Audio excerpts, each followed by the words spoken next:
গণভোট এবং জাতীয় নির্বাচন পৃথকভাবে হোক।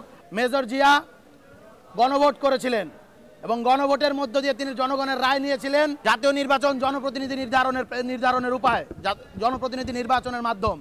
দুটো আলাদা, দুটোকে আলাদা করে দেখতে হবে। যারা রাষ্ট্রনায়ক তাদেরকে দলীয়করণের চেষ্টা করা হয়েছে।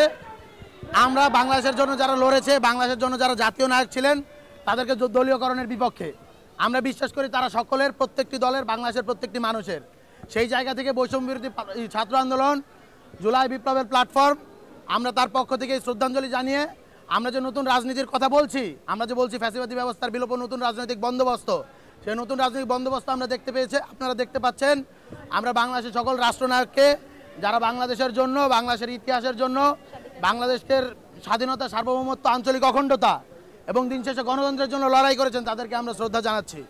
সেই সাথে আরও একটা কথা আমরা বলতে চাই, আমাদের যে 7ই নভেম্বর সেটা যা শেখায় সেটা হলো গিয়া ছাত্র জনতা সেনাবাহিনী তাদের যে আসলে মূল যে লক্ষ্যটা সেটি আসলে এক, সেটি হলো বাংলাদেশের স্বাধীনতা সার্বভৌমত্ব রক্ষা করা, আমাদের দেশের যে জনগণ তাদের নিরাপত্তা নিশ্চিত করা। আমরা দেখতে পেয়েছি জুলাই পরবর্তী সময়ে বিভিন্ন কুচক্রী মহল সেনাবাহিনীকে এবং বাংলাদেশের জনতাকে মুখোমুখি দাঁড় করাতে চেয়েছে। আমরা দেখতে পেয়েছি 75-এ যেরকম হয়েছিল, ছাত্র সেনা জনতা সকলে এক কাতারে মিলিয়ে ফ্যাসিবাদী বাকশালকে হটিয়ে বাংলাদেশের যে গণতন্ত্রের পথে যেই উত্তরণ, সেই উত্তরণের যাত্রাকে শুরু করেছিল। আমরা আবারও সেই যাত্রাকে শুরু করতে চাই এবং সেনাবাহিনী এবং জনতার মাঝে যে দূরত্ব তৈরি করা হয়েছে, আমরা মনে করি এটি একটি ফ্যাসিবাদী ষড়যন্ত্র এবং এই ষড়যন্ত্রকে আমরা পরিহার করতে চাই এবং এই আমরা দূরত্বকে কমিয়ে আনতে চাই। আমাদের জাতীয় স্বার্থ এক এবং আমরা জাতীয় স্বার্থের জন্য কাজ করব। সেই সাথে আমরা আরও একটা কথা স্পষ্টভাবে বলতে চাই, বৈষম্য বিরোধী ছাত্র আন্দোলন বাংলাদেশের মানুষের কথা বলবে, বাংলাদেশের জনগণের কথা বলবে। আমরা দেখতে পেয়েছি মেজর জিয়া গণভোট করেছিলেন এবং গণভোটের মধ্য দিয়ে তিনি জনগণের রায় নিয়েছিলেন এবং সেই রায়ের ভিত্তিতে বাংলাদেশে একটি গণতন্ত্র প্রতিষ্ঠিত হয়েছিল। কিন্তু দুঃখের সহিত আমরা দেখতে পাচ্ছি জুলাই গণ অভ্যুত্থান পরবর্তী সময়ে, জুলাই বিপ্লব পরবর্তী সময়ে একটি গণভোট এবং জাতীয় নির্বাচনকে এক করে দেখা হচ্ছে। গণভোটে জনগণের রায় আসে কিছু নির্দিষ্ট ব্যাপারে, জাতীয় নির্বাচন জনপ্রতিনিধি নির্ধারণের উপায়, জনপ্রতিনিধি নির্বাচনের মাধ্যম। দুটো আলাদা, দুটোকে আলাদা করে দেখতে হবে।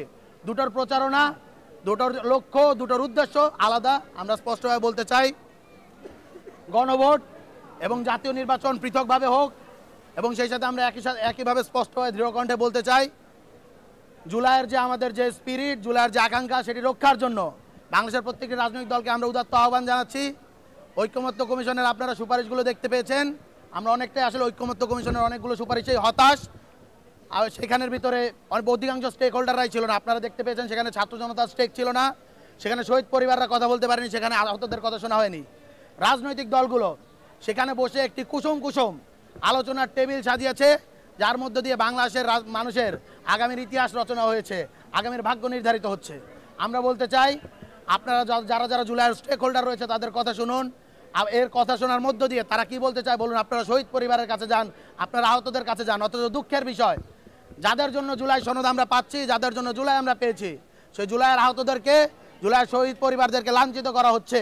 তখন কোথায় জুলাই সনদ বাস্তবায়নের যে কর্মসূচি, সেই কর্মসূচির সামনে দিকে এই প্রোগ্রামেরও আমরা নিন্দা জানিয়ে গেলাম। এখনও কর্মসূচির ইন্টারিম গভর্নমেন্টকে আমরা হুঁশিয়ারি করে বলতে চাই, জুলাইয়ের যারা স্টেক হোল্ডার রয়েছে, জুলাইয়ের যারা শহীদ পরিবার রয়েছে, জুলাইয়ের যারা আহতরা রয়েছে, জুলাইয়ের ছাত্র জনতা রয়েছে, আপনাদের প্রত্যেকের কথা শুনতে হবে। অন্যথায় আমরা কিভাবে কথা শোনাতে হয় সেইটা হাসিনার পরিণতি দেখে শিখে নেবেন। ইন্টারিম গভর্নমেন্টকে আমরা সেরকম বিরূপ প্রতিক্রিয়া ফেলতে চাই না, পরিস্থিতিতে ফেলতে চাই না। আমরা আপনাদেরকে সহযোগিতা করতে চাই।